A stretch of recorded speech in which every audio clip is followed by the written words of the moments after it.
Hi everyone, Richard here at Calvin Wazoo, and we have another installment of Frank Zappa, one album at a time, and we are now up to official release number 35, which is this: Ship Arriving Too Late to Save a Drowning Witch.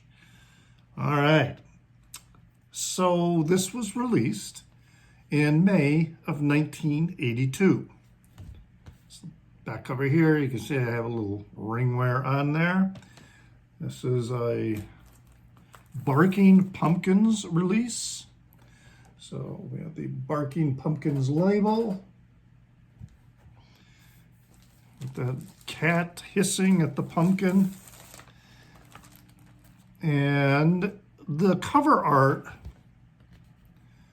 is from a 1953 book called Droodles by Robert Price. Now, I remember Droodles. Droodles, for the reason I don't remember why, but we talked about this or something, I know, in school. When I was in maybe elementary school, maybe junior high school. But yeah, Droodles was a thing. And for a while, at least in the 60s, the drawings were fairly easy to see in other media. So there was the book, but they would also show up in various magazine articles and things like that. So that's what the cover art is from. And then you can see how the name Zappa sort of incorporates this design in the font for the name Zappa. Another interesting thing that I thought was here in the liner notes, right, which have the lyrics, and also the original liner notes have this promo for "Shut Up and Play Your Guitar." But down here at the end, there's this little announcement, so to speak.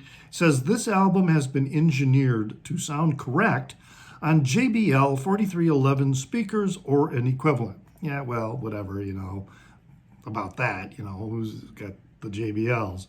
But it's the next sentence that's really quite interesting. Best results will be achieved if you set your preamp tone controls to the flat position with the loudness control in the off position. Before adding any treble or bass to the sound of the album, it would be advisable to check it out this way first. FZ. That's really good advice, because when you do that, the album separation really is much more distinct and pleasurable overall in the listening experience. However, in spite of that, this is not a favorite album. This is one of my least liked albums, although there are a few really, really good songs on this record. But it's one of the albums, and we start to get more of them later in Zappa's career, that they're hit and miss. They're not necessarily really strong all the way through like many of the earlier albums were. So, for example, starting off with the opening track, No, Not Now. This is just really annoying song, in my opinion. I mean, it's like, no, not now, no, not now. It's just like repeating this over and over and over again. It's just, and what's the point of the song? It just seems to be so irrelevant in so many ways. And it's like nearly 6 minutes long. It does have a really cool bass line, though. I will give it that. In fact, the bass line, the interesting story behind it, is Arthur Barrow, the bass player. He would learn the bass line a few bars at a time. and Frank would hum the bass line to him, and then he would play it, and then they would try and build on that until Arthur made a mistake. And then they would record the part that he did correct, and then they would start from there again, and then, hum the part and then play it along there. And that's how they got it on the album. Really, really cool bass line. It really is a really cool bass part. The next song was like the biggest thing to happen in Frank's musical career since Don't Eat the Yellow Snow. All right, and that is Valley Girl. So it became a hit, and it got a lot of radio play, but at the time, it was not released as a single. So how that happened, and of course, the song is that Frank was, the story that Frank's working on this song, and he asks, apparently, I think he woke her up in the middle of the night because he was working until like 2 or 3 in the morning, and he just told her to, go in and, talk like a Valley Girl or whatever this. Well, actually, it was her made-up character, this notion of Valley Girl. And then she went through, her monologue.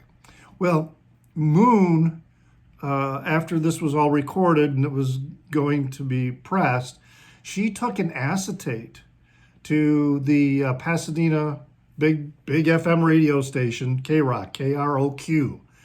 And then they played the acetate on the radio.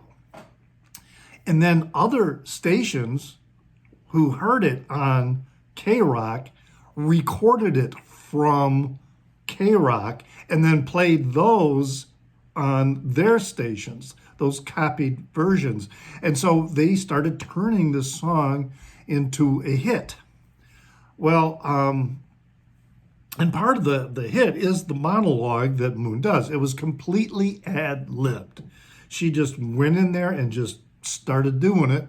And roughly 90% of what she does in that monologue happened in the first take. There was only a couple parts where they went back and did it over again. So it was like, boom, right out of the gate, she nailed it. So it wasn't until after the 1982 tour, all right, and this was released in May of 1982, so this would have been much later in the year, that it was released as a single. And interesting too, the single depended on, the B-side depended on where the single was released. So for example, there was a different B-side for the single when it was released in the US. There was a different one when it was released in Australia, Indonesia. There's a different one for Europe.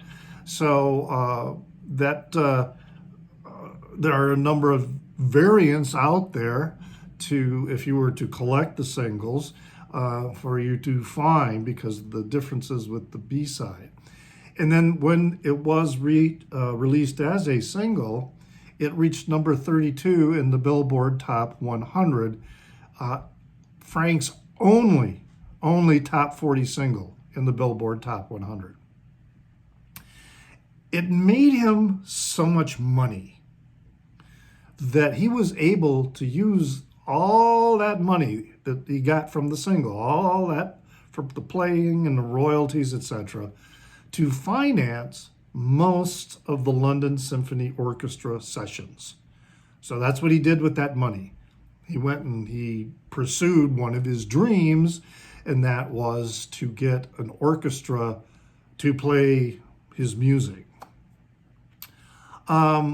Interesting thing about this, I got to read this quote, Frank's reaction to this phenomena about the song. He said that the song was a social commentary that the market carried to its ultimate ridiculous extreme. Anything that I could say about a female person from the San Fernando Valley with air in her head was magnified to the nth degree when that character was adopted as a role model for young ladies all over the country. The intention of the song was one thing, and the consumption was something else. The song was written to be a commentary on that type of behavior, and instead of being treated as a piece of satire, people thought, oh, here's something else dumb we can imitate over and over and over and over and over again. It was, I mean, I remember when that was being played on the radio, it was all over the place. It was okay song. I mean, it was overplayed, but it wasn't an awful song. It wasn't awful like No, Not Now. I mean, it was, it was a decent song, and many of us got the joke that was going on with it. But as Frank noted, many people really saw this as some sort of, social call to them, to create some kind of new fad. It also inspired a huge product line, so this added to more income being generated by this song. And there was everything from lunchboxes to Valley Girl cosmetics, and even Valley Girl talking doll, which a prototype existed, but it appears that the doll actually never went to market. So I don't know if someone has a Valley Girl talking doll. It's probably one of the prototypes, and it's very rare and probably very highly collectible.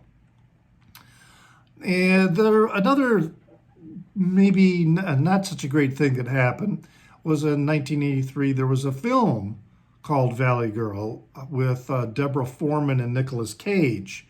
It was released without Frank's participation in the film's development at all, and he attempted to sue, but he was unsuccessful.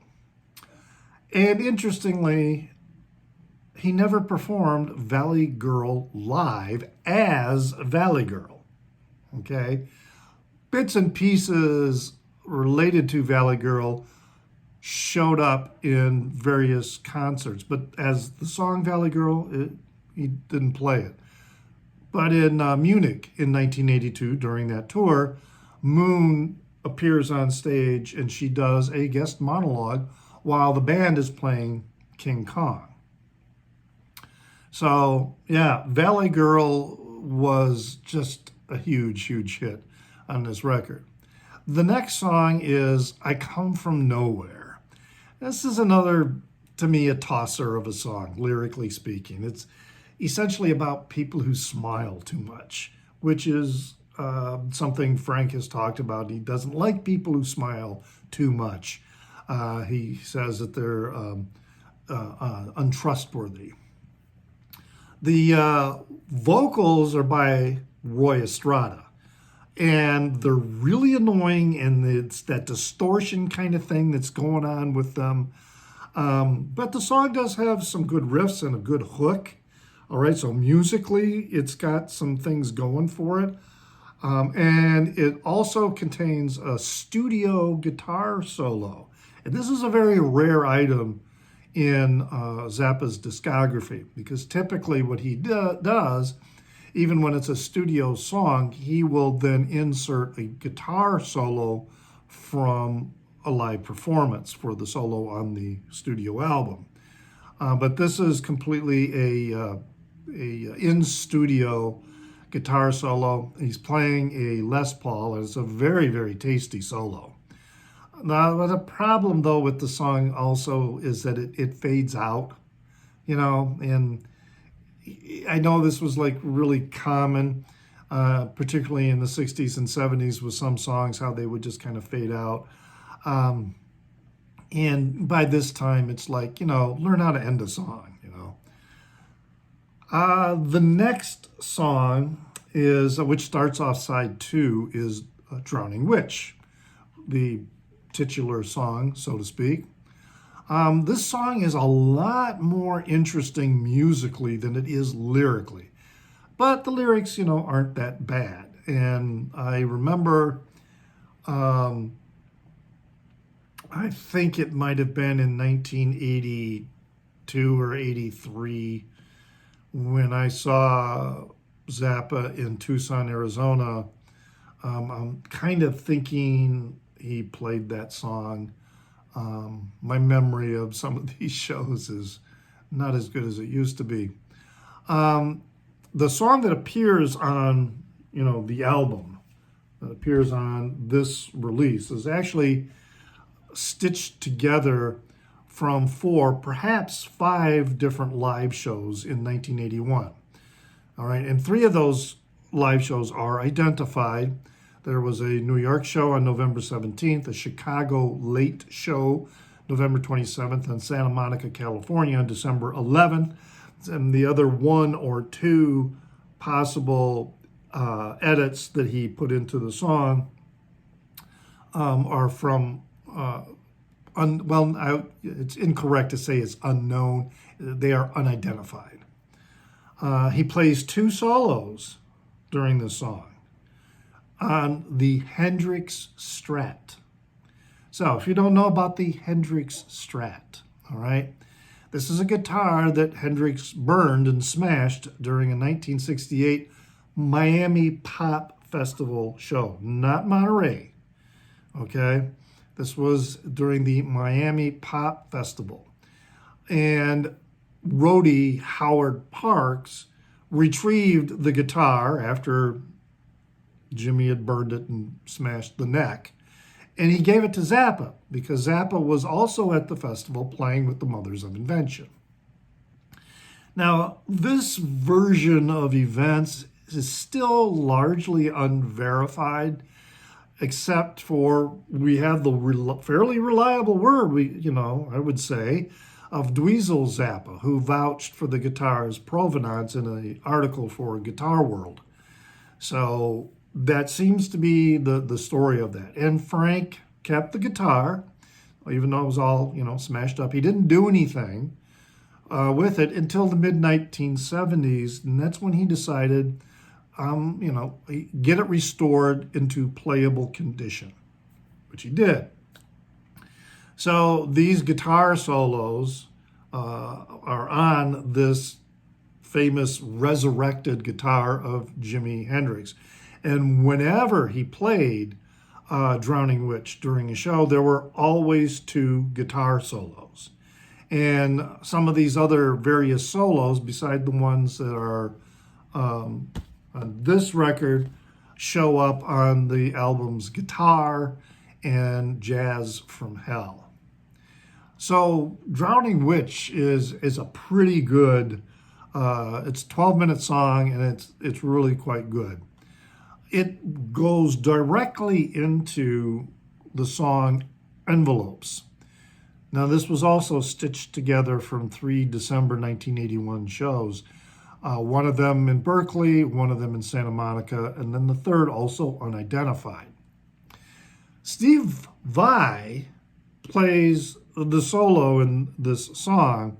However, the original solo from one of these, or stitched together from these live recordings, Frank unintentionally erased from the tapes. And, in a recollection of the event, Steve Vai was saying that Frank was very embarrassed, and was like holding his head in his hand in shame for the mistake. And Steve said, hey, let's do it. Let's do the guitar solo over again. All right, let's record it here in the studio. And the guitar solo, in Steve Vai's words, he thinks it came out better than the original one from the live shows, because he said it had the earlier one, the one that got erased, had some hairy sounds. And I don't know if he was saying hairy sounds in the context of, it was like really, really cool. And then they did it even better when they re-recorded it, or hairy sounds that maybe, it was better to re-record it anyway. Regardless, interesting little story there where Frank inadvertently erases a guitar solo from that master tape. Envelopes has a long history. It goes all the way back to 1968. when it was originally written for 2 keyboards and then the rhythm section.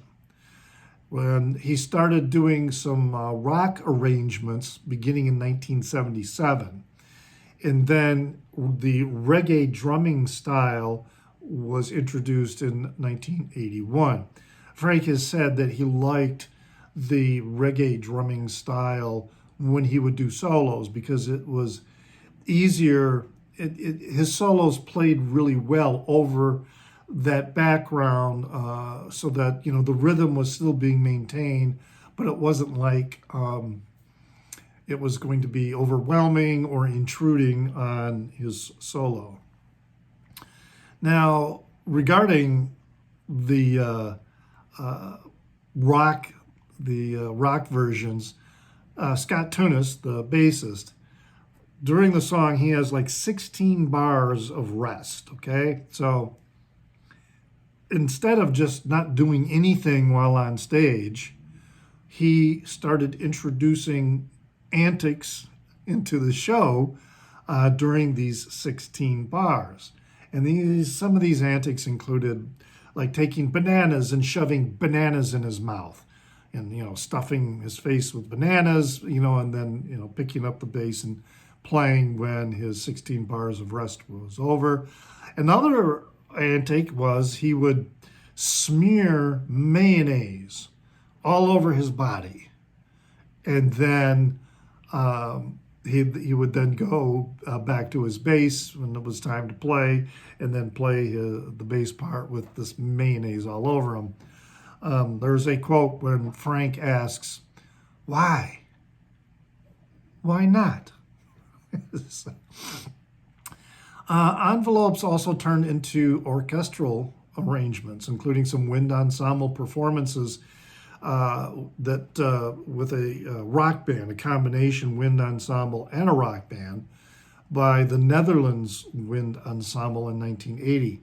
And then there was a performance by the Cincinnati Wind Symphony that was recorded and released on an album called Songs and Dances. So if you find the Cincinnati Wind Symphony, I don't have a copy, it'd be cool to find one. And the song is Songs and Dances, the album is called Songs and Dances, that Cincinnati Wind Symphony is performing on part of that record, Envelopes. There were also other noteworthy performances. Whether they were recorded, I do not know, but they included the Quebec Wind Philharmonic performed the piece in 1993. The Midlothian High School Wind Ensemble in Illinois performed this in 2007. The University of Kentucky Chamber Winds performed it in 2008. The University of Connecticut Wind Ensemble performed it in 2009. The East Carolina University Wind Ensemble performed it in 2011. The McGill Wind Symphony of Quebec performed it in 2015. And then the Otterbein University Wind Ensemble of Westerville, Ohio performed it in 2017. So it was a fairly popular orchestration that he did for ensemble groups. And of course, the orchestral arrangement was premiered in 1983 with the London Symphony Orchestra and appears on that album, which I will eventually get to as I go through the discography. Also, the Ensemble Moderne performed a chamber orchestra arrangement in 2000. So what does the song sound like on this? It's kind of has a Jazz from Hell feel to it. So there's a little bit of probably, the synclavier going on in there. It's a very difficult piece. A lot of notes, as we might say. And it's a very short but very bright piece with some very fast rhythmic sections. It's a very interesting piece.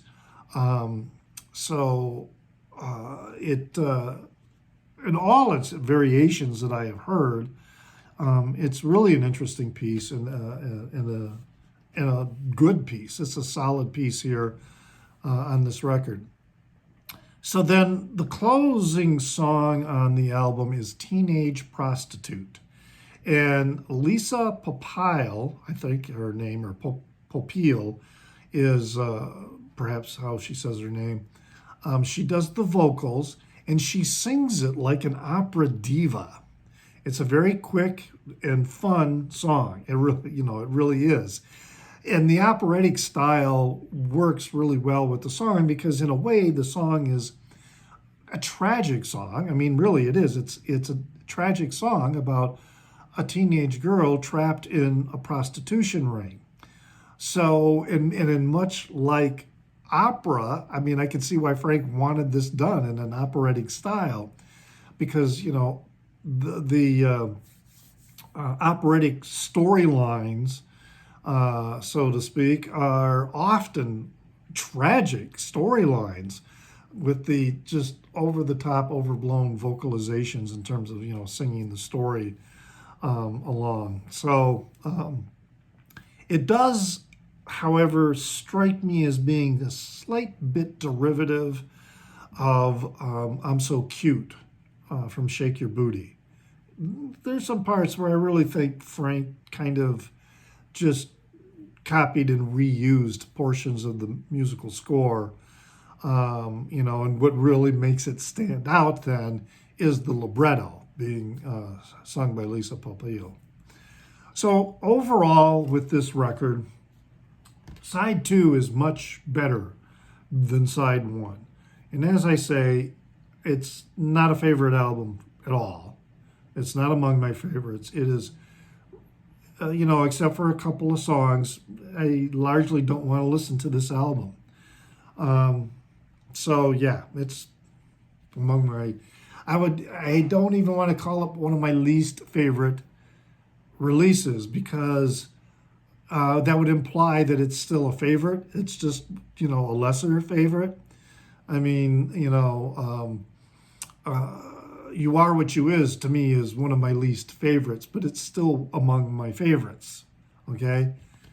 A ship arriving too late to save a drowning witch.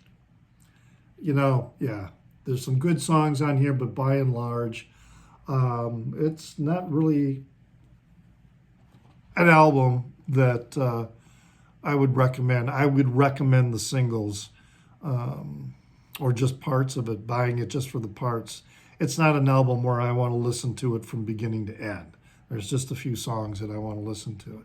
And that doesn't happen often with a Zappa album. I mean, even with something like You Are What You Is, there are sections that really, to me, are not that great, but I will listen to that record from start to finish. This one, no, I want to hear a couple songs and then that's it. So there you have it. Ship arriving too late to save a drowning witch. Leave a comment in the Down Under. Tell me what you think of this record. Perhaps the songs that I dislike are ones that you like, and that's great, Tell us why, you do like them. Or maybe you dislike this album even more than I do. But yeah, leave a comment in the Down Under. Remember, you can find me on Instagram as NewsDude76. That's NEWZDUDE76. I'm also one of the Gunkles, so be sure to check out the Gunkles channel. That's 4 of us. We get together. Robert Fithen, Mike at HubTunes, and also Craig at Craig's Vinyl Plethora. Check us out. We do videos once a week, and sometimes we do live streams.